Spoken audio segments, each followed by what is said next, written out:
नमस्कार, स्वागत है आपका। आज का दिन ऐतिहासिक है। आज का दिन बेहद अहम है। आखिरकार धर्मेंद्र प्रधान ने, शिक्षा मंत्री ने इस्तीफा दे ही दिया है। लंबी मेहनत के बाद, छात्रों के लंबे संघर्ष के बाद आखिरकार 40 दिन बाद बीजेपी सरकार झुक गई। बीजेपी सरकार झुक गई छात्रों के सामने, बीजेपी सरकार झुक गई विपक्ष के सामने, बीजेपी सरकार झुक गई राहुल गांधी के सामने। Education Minister Dharmendra Pradhan's resignation is a huge step in rebuilding our education system. It's a symbolic step because he was a symbol, but it is still a big step. पिछले 40 दिन से देश भर के छात्र दिल्ली के जंतर मंतर पर बैठे हुए थे। दिल्ली के जंतर मंतर से छात्र अपनी आवाज प्रधानमंत्री तक पहुंचाने की कोशिश कर रहे थे, जो मुश्किल से 3 किलोमीटर की दूरी पर थे। लेकिन छात्रों की वो आवाज प्रधानमंत्री के कानों तक नहीं पहुंच रही थी, सरकार तक, संसद तक उनकी आवाज नहीं पहुंच रही थी। और ऐसे में कई सारी चीजें हुई जिन्होंने इस आंदोलन को मजबूत किया।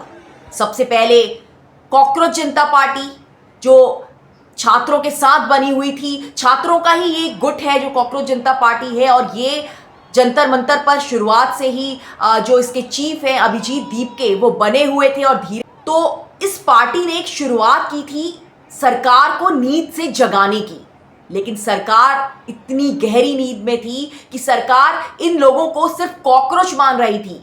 कॉकरोच मानकर इनको कोई तवज्जो नहीं दी जा रही थी, बिल्कुल भी गंभीरता से नहीं लिया जा रहा था। इस आंदोलन को मजबूती उस वक्त मिली जब पॉलिटिकल पार्टीज का सपोर्ट सीजेपी को मिलने लगा। पॉलिटिकल पार्टीज जंतर मंतर आने लगी और ऐसा लगने लगा कि अब ये आंदोलन थोड़ा सा बड़ा रूप लेगा। कई पॉलिटिकल पार्टीज सीजेपी के मंच पे आ रही थी, कई सेलिब्रिटीज भी सीजेपी से जुड़ रहे थे। आंदोलन मजबूत हो रहा था, लेकिन सबकी एक मांग थी। हर किसी के जहन में एक सवाल था कि कांग्रेस पार्टी क्यों सीजेपी के मंच पे नहीं आ रही है। हर किसी का सवाल यही था कि क्या राहुल गांधी सीजेपी के मंच पर आएंगे। राहुल गांधी जो काफी लंबे समय से, सीजेपी से पहले से ही छात्रों का मामला उठा रहे थे। नीट के पेपर कैंसिल होने के बाद जब छात्रों ने सुसाइड करना शुरू किया, ऐसे वक्त में नेता प्रतिपक्ष राहुल गांधी ने छात्रों का साथ दिया, छात्रों के साथ खड़े हुए। वो छात्रों से मिले, उनके परिजनों से मिले। उन्होंने अलग अलग जगह पर छात्रों की गूंज के नाम से एक प्रोग्राम शुरू किया। इस प्रोग्राम का मकसद था सीधा सीधा छात्रों से मिलना, उनकी समस्याओं को सुनना, उनके दर्द को जानना। और राहुल गांधी का ये प्रोग्राम काफ़ी ज़्यादा हिट हो गया था। सरकार घबराने लगी थी इस प्रोग्राम से। और फिर साथ ही ये जो आंदोलन था, ये शुरुआत हो चुकी थी। लेकिन अभी भी वो वक्त बाकी था जब सरकार झुके, जब सरकार डरे। वो वक्त भी आया।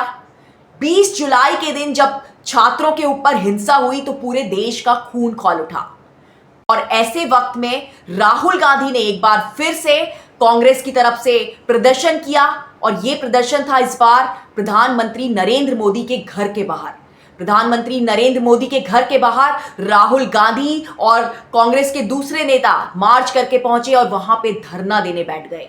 पुलिस ने कांग्रेस के नेताओं के साथ, पुलिस ने राहुल गांधी के साथ, प्रियंका गांधी के साथ जोर जबरदस्ती की। उन्हें वहां से हटाने की कोशिश की गई। राहुल गांधी की वो तस्वीरें सामने आई जिसमें पुलिस उन्हें जबरदस्ती वहां से खींच कर ले जा रही थी। किस तरह से वहां से प्रियंका को हटाया गया था, वो सारी तस्वीरें जनता ने देखी। राहुल गांधी के नाक से खून बह रहा था उस वक्त, लेकिन राहुल गांधी अपने उस धरने पर टिके रहे, जनता के सामने वो बने रहे। वहां पे छात्रों के लिए वो वहीं पे मौजूद रहे। उन्होंने परवाह नहीं की कि दिल्ली पुलिस क्या कर रही है, उनके साथ क्या हो रहा है, इस बात की परवाह राहुल गांधी ने नहीं की। और ये वो पल था जब इस आंदोलन को एक नया रूप मिला, एक नई मजबूती मिली। ये वो निर्णायक पल था जहां से मोदी सरकार हिलने लगी थी, मोदी सरकार की नींव हिलने लगी थी। धर्मेंद्र प्रधान जो उस वक्त शिक्षा मंत्री थे, उनकी नींव हिलने लगी थी। पुलिस राहुल गांधी को, प्रियंका गांधी को हिरासत में ले लिया, उनको वहां से हटा दिया गया। लेकिन वहां से तो हटा दिया गया, लेकिन आंदोलन खत्म नहीं हुआ। कांग्रेस ने पूरे देश में आंदोलन किया। राहुल गांधी कांग्रेस के नेताओं के साथ 30 जनवरी पर पहुंचे। वहां जाकर राहुल गांधी ने एक प्रण लिया। उन्होंने कहा कि जब तक वो छात्रों को इंसाफ नहीं दिला देंगे, जब तक देश के युवाओं को इंसाफ नहीं मिल जाएगा, उनकी मांगें पूरी नहीं हो जाएगी, कांग्रेस पार्टी, राहुल गांधी प्रदर्शन करते रहेंगे। और ये प्रदर्शन इस तरह का नहीं होगा कि कोई देश में कोई शोर शराबा हो या फिर कोई हंगामा किया जाए। उनका कहना था कि हम गांधी जी के मार्ग पे चलेंगे। राहुल गांधी ने कहा कि हम सत्याग्रह के मार्ग पे चलेंगे, हम शांतिपूर्ण तरीके से हमारा प्रदर्शन जारी रहेगा और सरकार को मजबूर कर देंगे कि वो छात्रों की मांग माने और शिक्षा मंत्री धर्मेंद्र प्रधान का इस्तीफा ले। इसके 2 दिन बाद मजबूर होकर प्रधानमंत्री नरेंद्र मोदी को एक वीडियो जारी करना पड़ा।